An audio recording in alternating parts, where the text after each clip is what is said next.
Hello students, today we are going to discuss about the topic types of cells. ठीक है, तो there are two types of cells, prokaryotic cells और eukaryotic cells. अब ये जो cell divide हुए हैं वो किसके बेसिस पे हुए हैं? न्यूक्लियस के बेसिस पे. ठीक है, न्यूक्लियस के बेसिस पे सेल्स डिवाइड हुए हैं, प्रोकैरियोटिक और यूकैरियोटिक. ठीक है, तो जो प्रोकैरियोटिक होते हैं वो क्या होते हैं? प्रो का मतलब होता है प्रिमिटिव और यू का मतलब होता है ट्रू या फिर गुड. ठीक है, तो प्रोकैरियोटिक मतलब प्रिमिटिव टाइप ऑफ सेल्स हो गए और यूकैरियोटिक मतलब क्या हो गया कि यूकैरियोटिक का मतलब हुआ जैसे ट्रू या गुड, मतलब कि वेल डेवलप्ड सेल्स होते हैं ये. जो प्रोकैरियोटिक सेल है उसका ओरिजिन कहाँ से हुआ है, मतलब कब हुआ है? तो 3500 मिलियन ईयर अगो. और ओरिजिन इसका यूकैरियोटिक का कब हुआ है? तो 2500 मिलियन ईयर अगो. ठीक है, जो प्रोकैरियोटिक सेल्स होती हैं वो क्या होती हैं? They are small in size. ये साइज में स्मॉल होती हैं, छोटे होते हैं बहुत. और ये क्या होते हैं? They are large in size. ठीक है, प्रोकैरियोटिक छोटे होंगे और यूकैरियोटिक बड़े होंगे. नॉर्मली जो इनका साइज है प्रोकैरियोटिक का वो 0.2 to 2 माइक्रॉन इन डायमीटर. ठीक है, 0.2 से 2 माइक्रॉन इन डायमीटर. एंड जो यूकैरियोटिक है उनका साइज कितना होगा? 10 to 100 micron in diameter. Prokaryotic क्या होंगे? छोटे होंगे और यूकैरियोटिक बड़े होंगे. इनका साइज 0.2 से 2 माइक्रॉन इन डायमीटर और इनका क्या हो गया? 10 to 100 माइक्रॉन इन डायमीटर. ठीक है, अब इसमें क्या हुआ, क्योंकि पहले ही बताया था कि जो सेल्स हैं ये किसके बेसिस पे डिवाइड हुई हैं? न्यूक्लियस के बेसिस पे. ठीक है, तो इनमें क्या होगा? प्रोकैरियोटिक मतलब कि ये क्या है? प्रिमिटिव टाइप ऑफ सेल, मतलब बहुत पहले से बहुत पुरानी सेल्स हैं. तो इसमें क्या है? Well defined nucleus is not present और absent. या तो इसमें न्यूक्लियस पाया ही नहीं जाएगा, अगर पाया जाएगा तो वो कैसा होगा? वेल डिफाइंड नहीं होगा, सही तरीके से नहीं पाया जाएगा. ठीक है, और जो हमारा यूकैरियोटिक न्यूक्लियस है, यूकैरियोटिक सेल सॉरी यूकैरियोटिक जो सेल है उसमें क्या होगा? वेल डिफाइंड न्यूक्लियस पाया जाएगा. अब न्यूक्लियस क्या हो गया? न्यूक्लियस में ही हमारा क्या होता है? जेनेटिक मटेरियल स्टोर होता है ना. न्यूक्लियस में ही हमारा जेनेटिक मटेरियल स्टोर होता है. अब इसमें क्या हो गया? इसमें तो वेल डिफाइंड न्यूक्लियस प्रेजेंट है यूकैरियोटिक सेल में. मतलब क्या हो गया कि इसमें हमारा जेनेटिक मटेरियल न्यूक्लियस के अंदर है. ठीक है, पर इधर बात आई कि वेल डिफाइंड जो न्यूक्लियस है वो अब्सेंट है. ठीक है, तो इसमें क्या हुआ? फिर भी इसमें जेनेटिक मटेरियल तो पाया ही जाएगा, है ना. तो वो कहाँ पे होता है? वो साइटोप्लाज्म में घूम रहा होता है. मतलब उसके पास न्यूक्लियर मेम्ब्रेन तो हुई नहीं, है ना. जो न्यूक्लियर मेम्ब्रेन एक होता है जिसमें क्या होता है? जेनेटिक मटेरियल स्टोर होता है, तो उसके पास नहीं है, तो वो क्या करेगा? फ्रीली साइटोप्लाज्म में घूम रहा है. ठीक है, और जो यूकैरियोटिक है उसमें पूरा प्रॉपर तरीके से क्या है?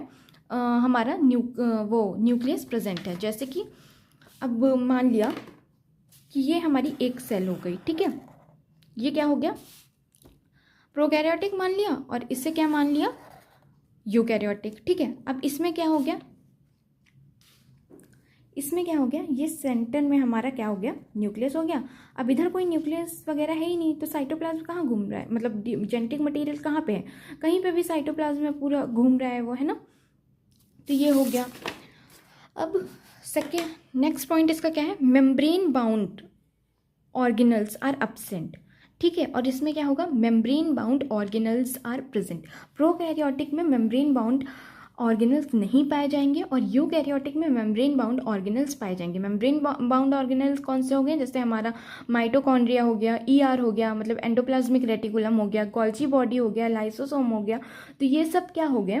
Membrane bound organelles. ये सब यूकैरियोटिक में पाए जा रहे हैं, पर जो हमारा प्रोकैरियोटिक है उसमें मेम्ब्रेन बाउंडेड ऑर्गेनल्स एब्सेंट हैं. ठीक है, chromosome composed of only DNA. ठीक है, क्रोमोसोम किससे बना हुआ है? सिर्फ डीएनए से. और इसमें क्या है? क्रोमोसोम कंपोज्ड ऑफ प्रोटीन और डीएनए, प्रोटीन एंड डीएनए. ठीक है, प्रोटीन और डीएनए दोनों से. Protein synthesis in cytoplasm. जो प्रोकैरियोटिक सेल्स हैं, प्रोकैरियोटिक सेल्स में जो प्रोटीन का सिंथेसिस हो रहा है, प्रोटीन कहाँ पे बन रही हैं? साइटोप्लाज्म में बन रही हैं. अब इनके पास जैसे कि ऊपर हमने पढ़ा कि कोई भी मेम्ब्रेन बाउंड ऑर्गेनल्स नहीं हैं, तो इनके पास क्या है? ऑर्गन्स है ही नहीं, ऑर्गेनल्स सॉरी है ही नहीं, तो वो कहाँ पे बनेगा? साइटोप्लाज्म में बनेगा प्रोटीन. अब जो यूकैरियोटिक है, यूकैरियोटिक में क्या हो रहा है? प्रोटीन सिंथेसिस कहाँ कहाँ पे हो रहा है? एक साइटोप्लाज्म में हो रहा है. ठीक है, माइटोकॉन्ड्रिया में हो रहा है, क्लोरोप्लास्ट में हो रहा है ना.